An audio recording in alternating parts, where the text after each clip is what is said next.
आपका स्वागत है ओएस कॉमर्स क्लासेस में। आज जो हमारी क्लासेस है उसमें देखिए कुछ अकाउंट से संबंधित क्वेश्चन है। पहला क्वेश्चन है मेरा, व्यापार खाते से व्यापार की वित्तीय स्थिति का पता चलता है। व्यापार में शुद्ध या लाभ या हानि का पता चलता है। व्यापार में हुए सकल लाभ या हानि का पता चलता है। इनमें से कोई नहीं। इसका जो आंसर है वो आपका इसका सा आंसर है, यानी सी नंबर है। व्यापार में हुए सकल लाभ और सकल हानि का पता चलता है। दूसरा क्वेश्चन है लाभ हानि खाते से, यानी जब हम लाभ हानि खाता बनाते हैं तो उससे मुझे क्या ज्ञात होता है? व्यापार की वित्तीय स्थिति का पता चलता है। व्यापार में हुए शुद्ध लाभ या हानि का पता चलता है।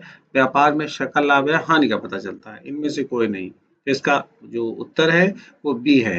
यानी क्या मतलब है कि व्यापार में शुद्ध लाभ या हानि का पता चलता है। रहतिया का मूल्यांकन किया जाता है।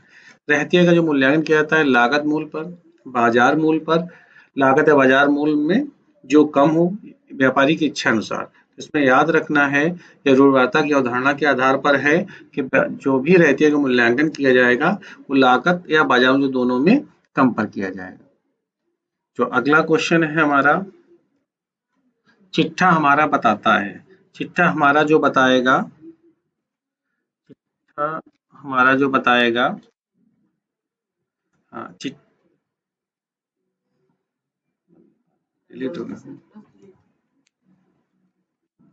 चिट्ठा बताता है व्यापार की वास्तविक स्थिति, लाभ हानि का विस्तृत ब्यौरा, उपरोक्त दोनों। तो चिट्ठे में हमें पता चलता है व्यापार की वास्तविक स्थिति कैसी है। व्यापार के सकल लाभ या सकल हानि की जानकारी किस खाते से होती है? इसमें ऑप्शन है व्यापारिक खाते से, लाभ हानि खाते से, आर्थिक चिट्ठे से, इनमें से सभी से। तो सकल लाभ और सकल हानि की जानकारी जो व्यापारिक खाते से होती है। शुद्ध लाभ या शुद्ध हानि की जानकारी किस खाते से मिलती है? शुद्ध लाभ या शुद्ध हानि निकालना है तो लाभ हानि खाता है, व्यापारिक खाता है और इनमें से कोई नहीं। तो इस शुद्ध लाभ की हानि जो होती है वो हमें लाभ हानि से पता चलती है, यानी ऑप्शन ए सही था। पांचवे का ऑप्शन ए सही था। और चिट्ठा जो हमारा बताता है वो वास्तविक स्थिति को बताता है, यानी आपका ए सही था। अगला जो क्वेश्चन हमारा है, अगले क्वेश्चन में हम आते हैं। मेरा 7 नंबर क्वेश्चन है, चालू संपत्तियों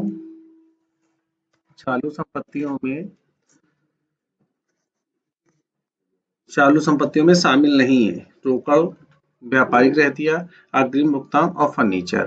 ध्यान रखना है रोकड़ चालू संपत्ति है, व्यापारिक रहतिया भी चालू संपत्ति है, अग्रिम भुगतान भी चालू संपत्ति है। फर्नीचर हमारा स्थायी संपत्ति होता है, इसलिए इसका उत्तर हो जाएगा द, यानी हमारा फर्नीचर इसका उत्तर होगा। चालू संपत्ति है, अभी हमने ऊपर वाला क्वेश्चन समझाया था। रोकड़, फर्नीचर, मशीनरी में से कोई नहीं।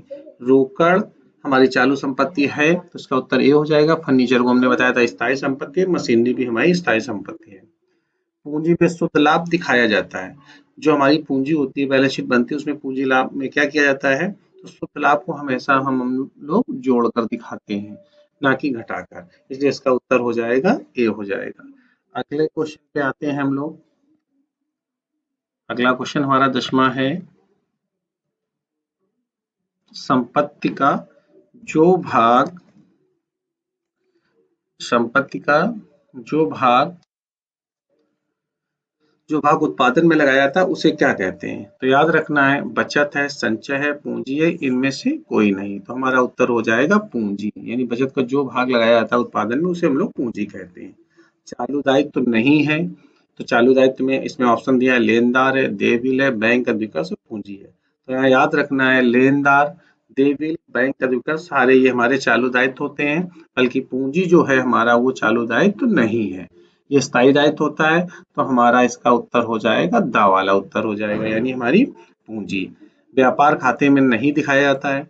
आगत ढुलाई, निर्गत ढुलाई, मजदूरी, कारखाना बिजली। यहाँ याद रखना है आगत ढुलाई व्यापार खाते में दिखाई जाती है, मजदूरी व्यापार खाते में दिखाई जाती है, कारखाना बिजली व्यापार खाते में दिखाई। सिर्फ एक निर्गत ढुलाई है जो व्यापार खाते में नहीं दिखाई जाती है, इसको हम हमेशा लाभ हानि खाते में दिखाते हैं। चलो नेक्स्ट क्वेश्चन पे आते हैं। नेक्स्ट क्वेश्चन हमारा है 13 नंबर। 13 नंबर जो हमारा क्वेश्चन है, स्थायी संपत्तियां नहीं है, भूमि एवं भवन, रहतिया, फर्नीचर, प्लांट और मशीनरी। यहाँ पे याद रखना है जो भूमि भवन वो हमारी स्थायी संपत्ति है, फर्नीचर भी मेरी स्थायी संपत्ति है, प्लांट और मशीनरी भी स्थायी संपत्ति है। सिर्फ एक रहतिया जो है वो हमारी स्थायी संपत्ति नहीं है, तो इसका उत्तर बी हो जाएगा। व्यापार खाते में दर्शाया जाता है, तो याद रखना है व्यापार खाते में हम लोग क्या क्या लिखते हैं, गैस व ईंधन, वेतन, कमीशन और किराया। वेतन, कमीशन, किराया तीनों चीजें हम लोग लाभांश खाते में लिखते हैं, सिर्फ गैस व ईंधन है जो व्यापार खाते में लिखते हैं, इसलिए उसका उत्तर हो जाएगा ए, उत्तर हो जाएगा। लाभांश खाता तैयार किया जाता है साझेदारी फर्म द्वारा, एकल कंपनी द्वारा या सभी द्वारा। तो याद रखना है कि लाभांश खाता सारी कंपनियां तैयार करती है, तो इसका उत्तर हो जाएगा इनमें से सभी, यानी द नंबर क्वेश्चन हो जाएगा। नेक्स्ट क्वेश्चन पे हम लोग आते हैं। नेक्स्ट क्वेश्चन जो हमारा है 16 नंबर हमारा क्वेश्चन है कि खाता नहीं है, तो व्यापार खाता, लाभन खाता, आर्थिक स्टैंड में से कोई नहीं। ये क्वेश्चन बहुत ही पूछा जाता है, हर एक एग्जाम में जो अकाउंट से रिलेटेड सब में पूछा जाता है। तो याद रखिए आर्थिक चिट्ठा हमारा खाता नहीं होता है, क्योंकि आर्थिक चिट्ठा मेरा खाता नहीं होता, क्योंकि एक विवरण होता है। आर्थिक चिट्ठे में दर्शाया जाता है। अगला क्वेश्चन है वेतन, किराया व कर, मरम्मत और रोकड़। अभी हमने समझाया था वेतन, किराया व कर और मरम्मत तीनों लाभांश खाते के मध्य हैं, सिर्फ ये रोकड़ जो है वो हमारी आर्थिक चिट्ठी की, तो इसका उत्तर मेरा हो जाएगा दा, उत्तर हो जाएगा।